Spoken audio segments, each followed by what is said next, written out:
Have you ever wondered if you're doing things that quietly push people away, but no one dares to tell you? As we grow older, we begin to settle into certain habits. Some are comforting, even wise, but others can turn into blind spots. You might think you're simply being yourself, but the truth is the people around you notice, and while they may not say anything, those habits can quietly impact how you're perceived by family, friends, and even strangers.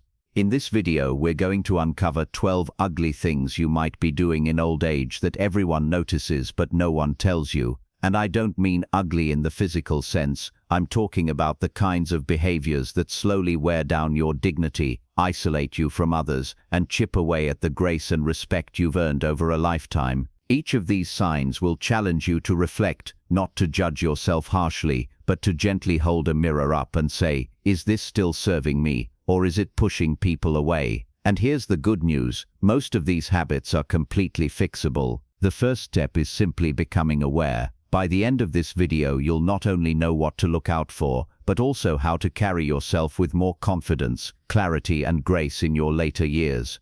So stay with me until the end, because you may realize that a few small changes could make a big difference in how others experience you, and more importantly, how you experience yourself. Let's begin.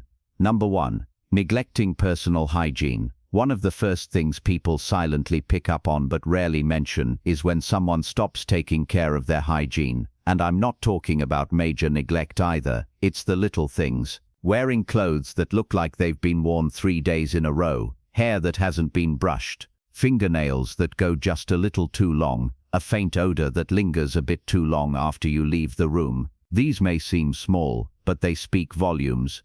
See, hygiene isn't just about cleanliness, it's about how we carry ourselves. In our younger years, we usually maintain these habits without even thinking, but as we get older, energy wanes, routines change, and some people start to feel like, what's the point? And that shift is subtle, but the people around you notice. They may not tell you outright because they don't want to embarrass you, especially younger family members. They don't know how to bring it up without hurting your feelings. So instead, they simply adjust. They sit a little farther away, they shorten the visit, they stop initiating hugs. But what they're really reacting to isn't you. It's the message your self-care is sending. It tells them you've given up a little, that maybe you don't value yourself as much as you once did. And here's the part no one says out loud. When you stop taking care of yourself, people unconsciously stop treating you with the same level of warmth and respect. Now, this doesn't mean you have to dress like a fashion model or wear cologne every day, but a fresh shirt, clean hair, and trim nails go a long way. They tell the world, I'm still here, I still care, I still respect myself and you. The truth is, people respond to your energy before they respond to your words, and hygiene is one of the clearest reflections of that energy. When you take care of yourself, it quietly invites others to treat you with kindness, closeness, and dignity. And that's a message worth sending. Number 2. Speaking without a filter. As we age, something curious tends to happen.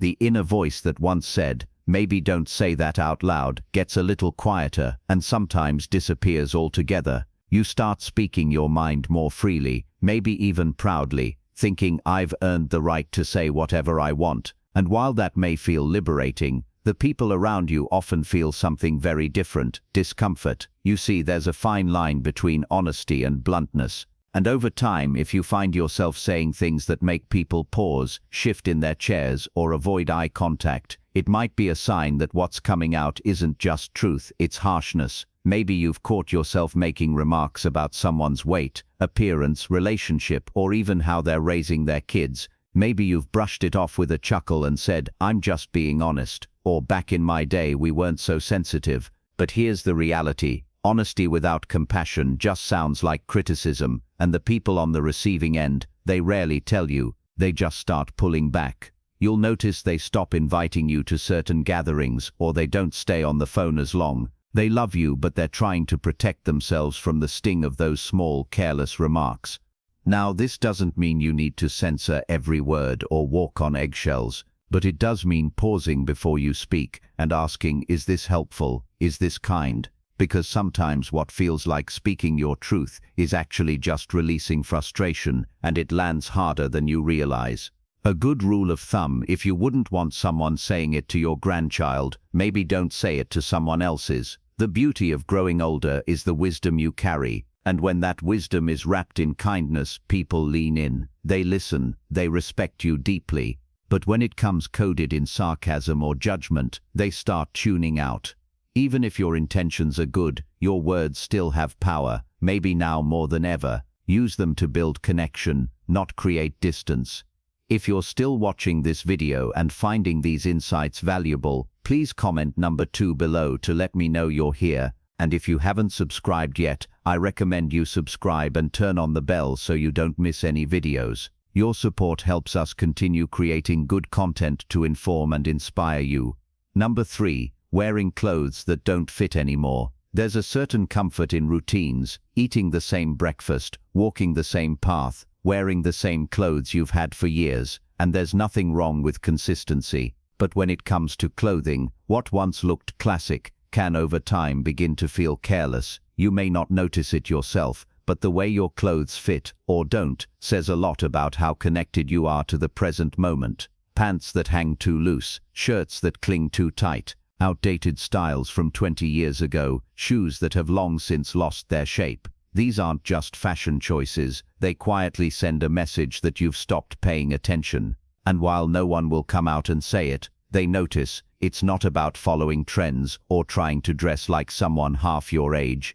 It's about showing the world that you still see yourself as someone worth looking after. When people see an older adult in clothing that fits well, looks cared for, and reflects a sense of self-respect, they feel something instantly: admiration. It tells them, this person still shows up in the world, not out of vanity but dignity. Think about it. Would you wear the same suit to a job interview that you wore 25 years ago? Probably not. The same principle applies to everyday life. Our bodies change, our coloring shifts, and our energy evolves. Dressing in a way that reflects your current self, not your past, shows emotional presence and self-awareness. Now, I've heard some folks say, what do I care what people think? I'm comfortable, and that's fair. But being comfortable and being dismissive aren't the same. You can be comfortable and put together. You can be relaxed and respectful of your appearance. Even something as simple as upgrading to a well-fitting pair of jeans or choosing a shirt that brings out your natural tones can change the way people respond to you, not because of the fabric, but because of what it represents, that you're still engaged, still aware, still proud of who you are today. People won't compliment you directly. They may not even mention it at all, but they notice. They smile a little more, they treat you with a touch more reverence, because like it or not, the way we dress is the first thing the world sees, and even in old age, that first impression still matters. Number 4. Interrupting or dominating conversations. We all want to be heard, especially in our later years when we've lived through enough experiences to know a thing or two. But sometimes, in that desire to share what we know, or to make sure our point is clear, we forget to leave room for others. It can start subtly. You're in a conversation, and someone brings up a topic you've dealt with before. You jump in. You offer a story. You start explaining what they should do. Before you know it, 10 minutes have passed, and no one else has spoken. What's tricky about this habit is that it doesn't come from a bad place. Most of the time, it's rooted in a genuine desire to help. But here's the problem. When we take up too much conversational space, we unintentionally silence the very people we care about, and they won't tell you that you're doing it. Instead, they'll start drifting away. They'll stop calling as often. They'll keep conversations shorter. You'll feel the distance, but you won't always know where it came from. People want to feel seen and heard, not lectured. And when every conversation starts to feel like a one-way street, it quietly wears down the relationship, especially with younger adults or grandchildren who may already feel a little unsure of how to connect with someone from another generation. It's not about saying less, it's about listening more, letting there be pauses, asking more questions than you answer, resisting the urge to jump in with advice unless it's asked for. One of the most powerful things an older person can do in a conversation is to hold back just enough to let others fully express themselves, not because you don't have something wise to say, but because they need to know that what they say matters too. And here's the irony. The less you dominate the conversation, the more people seek your input, The more you listen, the more they trust you. You become someone they want to talk to, not someone they feel they have to brace for. So next time you're in a group, or even just chatting one-on-one, pay attention. Are you truly listening, or are you just waiting for your turn to speak? That small shift in awareness can change everything, because when people feel heard, they open up, they draw closer, and they start looking forward to the next conversation instead of dreading it. Number 5. Complaining about kids these days. It starts as a simple observation. You see a teenager glued to their phone and think, back in my day we actually talked to each other. You hear someone in their 30s making a decision you disagree with and think, they have no idea how the real world works. And before you know it, these thoughts start slipping out in conversations with friends, with family, even with strangers. You may not realize it, but when you constantly criticize younger generations, it sends a powerful and often damaging message. It tells the people around you, especially your children and grandchildren, that you're not interested in understanding them, that you're stuck in a time that no longer exists. Now, here's the uncomfortable truth. Every generation thinks the one coming up behind them is missing something. That's nothing new. But when that criticism becomes your default, it doesn't make people see you as wise. It makes them see you as bitter. You might mean it as a joke. You might think you're just pointing out the obvious. But to the people hearing it, especially those under 50, it often feels like rejection, like you're dismissing their entire world, their values, their way of life. And the result, they stop opening up. They keep things light. They avoid deeper conversations because they're bracing for judgment. Even when they love you, they start keeping a part of themselves at a distance.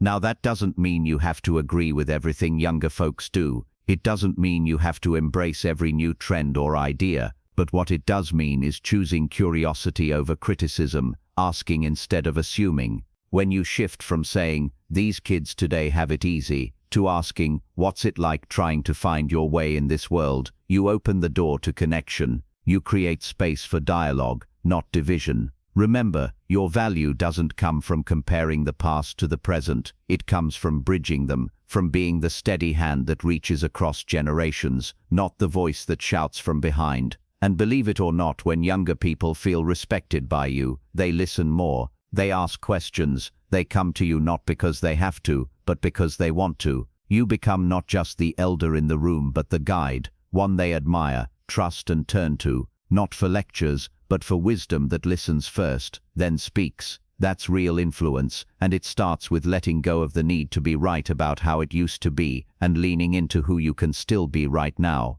If you're still watching this video and finding these insights valuable, please comment number 5 below to let me know you're here. And if you haven't subscribed yet, I recommend you subscribe and turn on the bell so you don't miss any videos. Your support helps us continue creating good content to inform and inspire you. Number 6. Ignoring modern etiquette. There's a kind of social awareness that often goes unnoticed until it's not there. Things like speaking loudly on your phone in public, standing too close in line, or playing a video without headphones in a waiting room.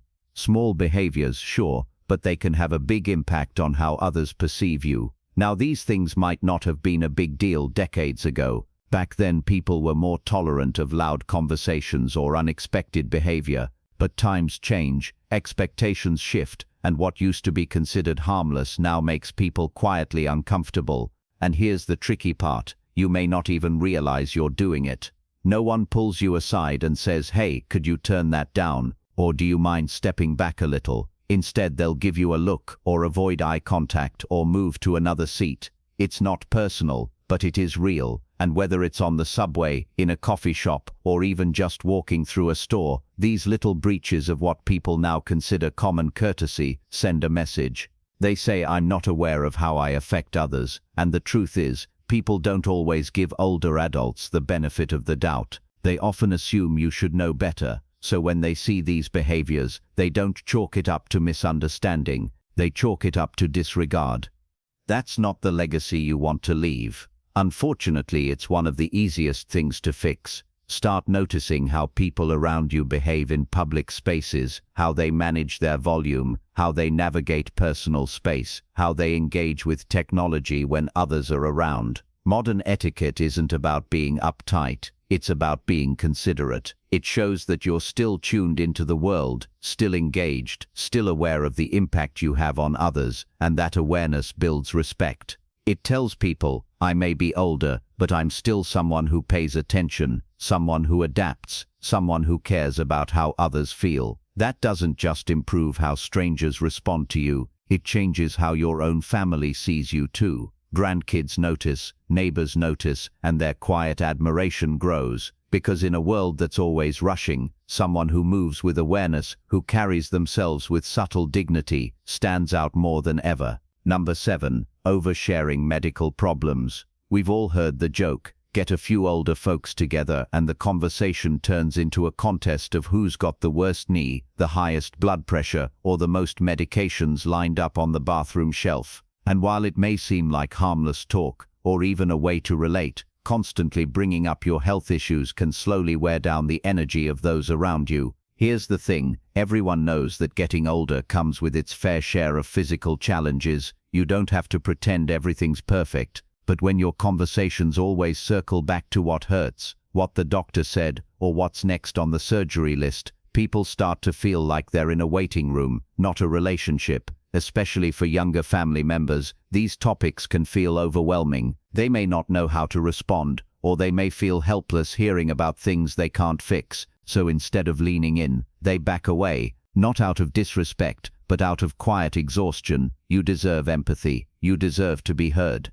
But when that becomes the centerpiece of how you relate to others, it changes the dynamic. It shifts from connection to caretaking, from conversation to complaint. Think about the people you enjoy being around. Chances are, they're not the ones who list every ache and pill they take. They're the ones who focus on what's still good. The ones who might mention a challenge, but don't let it define the moment. Now, does that mean you should hide your struggles? Not at all. But choose your audience. Choose your timing. And more importantly, choose balance. Share how you're doing. Yes, but also ask others how they're doing. Talk about the book you're reading, the neighbor's garden, the bird you saw out your window. Because your life is still full of stories that aren't just medical charts, and people want to connect with you, not just your symptoms. You might be surprised how much lighter your relationships feel when you stop letting your health lead every conversation. When you focus on what you can do, what you enjoy doing, and what still sparks a smile, you don't just feel better, you help others feel better too. And in a world that already feels heavy, being someone who lifts the room even a little is a beautiful kind of medicine all its own.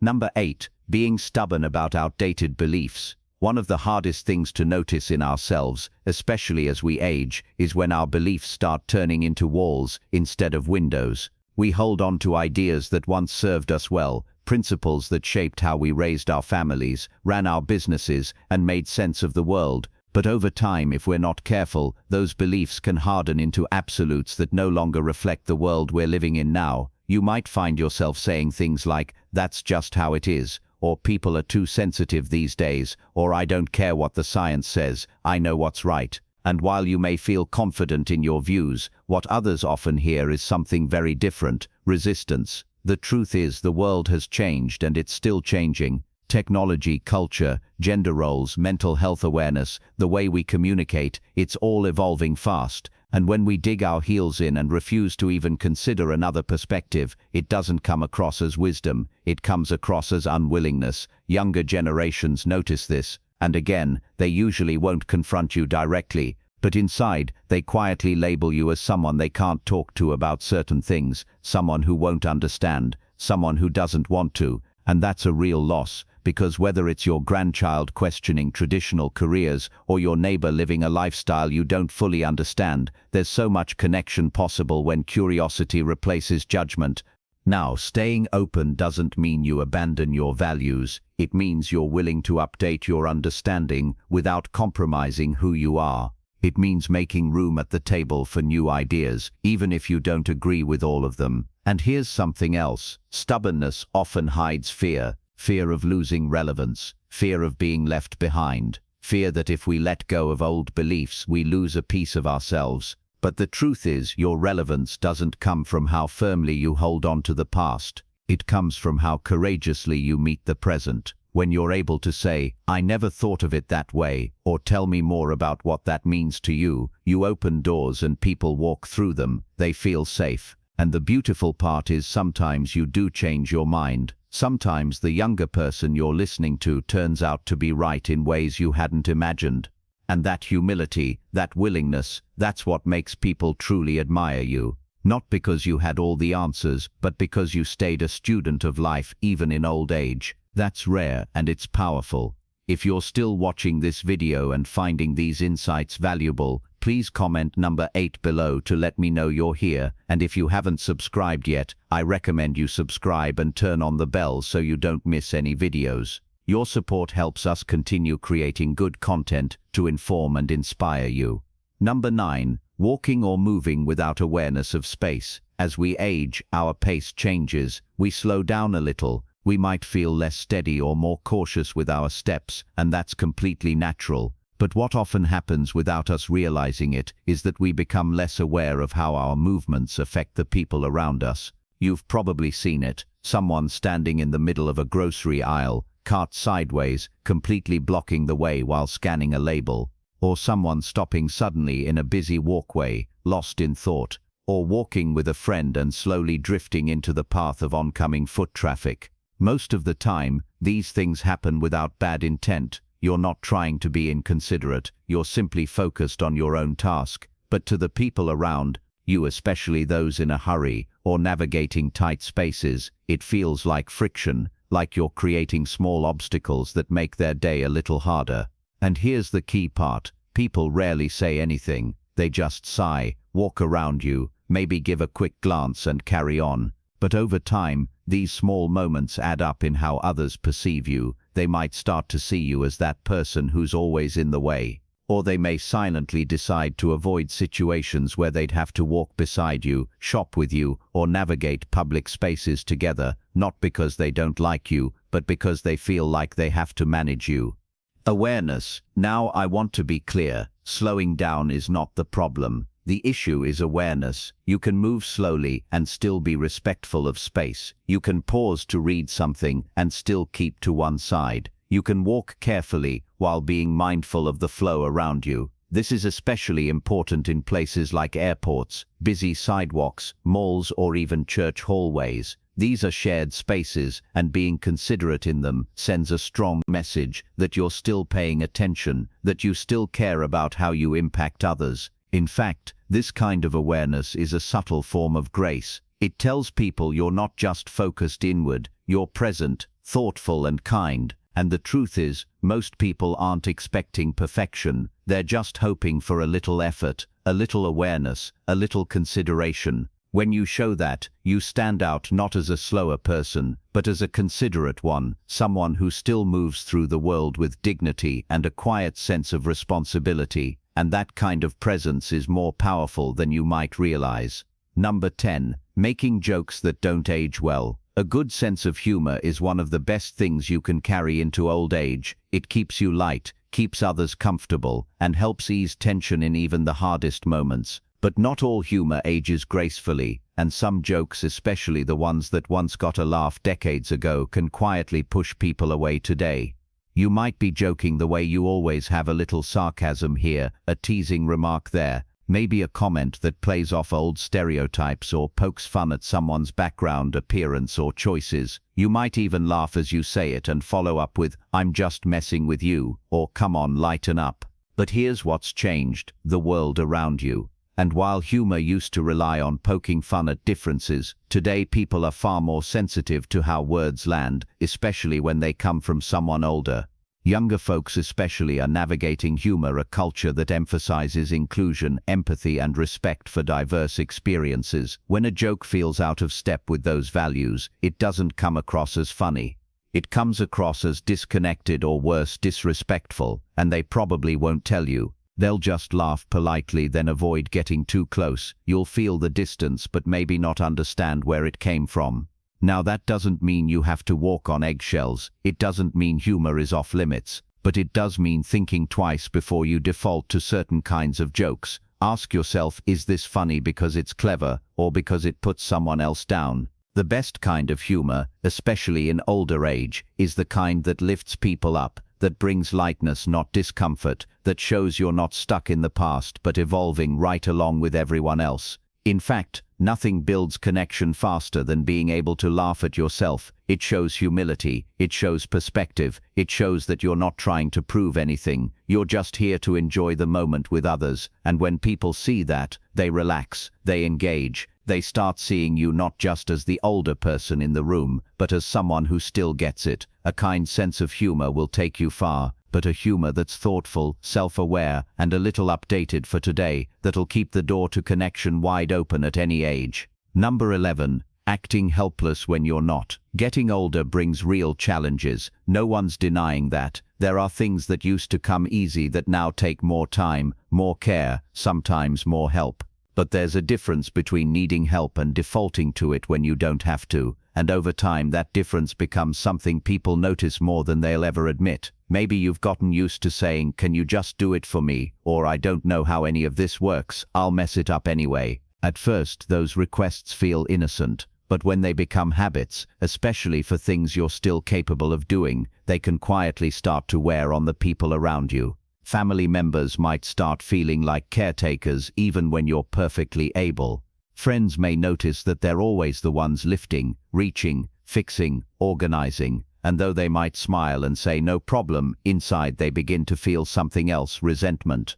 What's even more complex is that sometimes this behavior is subconscious. It's not laziness, it's fear. Fear of doing it wrong, fear of looking silly, fear of not keeping up, so you let someone else step in. And with each little surrender, your independence slips just a bit more. But here's the truth. People admire effort more than perfection. They'd rather see you try and struggle a little than give up altogether. Your children, your grandchildren, even your neighbors, they feel proud when you show you're still in the game, that you still want to learn, move, participate. And when you ask for help only when you truly need it, they trust you more. They don't feel like they're being manipulated or taken for granted. They feel honored to step in because they know it comes from a place of honesty, not habit.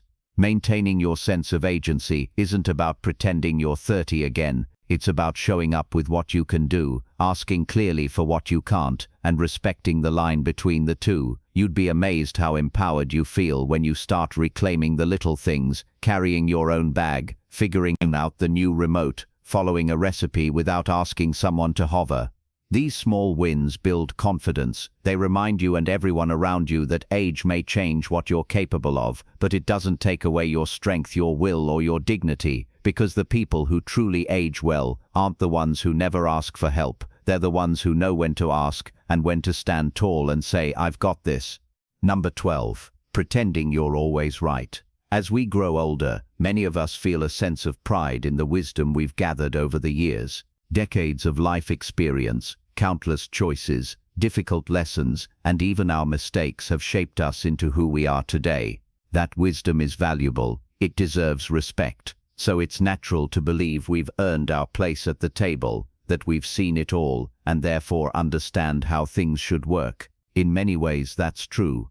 Older adults often do have insights that younger people haven't yet had the chance to discover. But here's where things can get tricky. When the need to be right becomes more important than the need to connect, relationships begin to suffer. People start pulling away, not because you're wrong, but because it feels exhausting to be around someone who must always win the argument. This habit can show up in small but powerful ways. Maybe it's correcting someone's story at the dinner table, insisting that your way of doing something is the only right way, dismissing a new idea with a roll of the eyes, or brushing off someone else's opinion with a firm, "Trust me, I know better." At first, friends and family may laugh it off. They may even go along with it out of respect. But over time, it becomes draining. Eventually, they stop challenging you, not because you've convinced them, but because it's easier to stay quiet. The sad part is, most older adults don't behave this way out of arrogance. Many times it comes from a place of fear,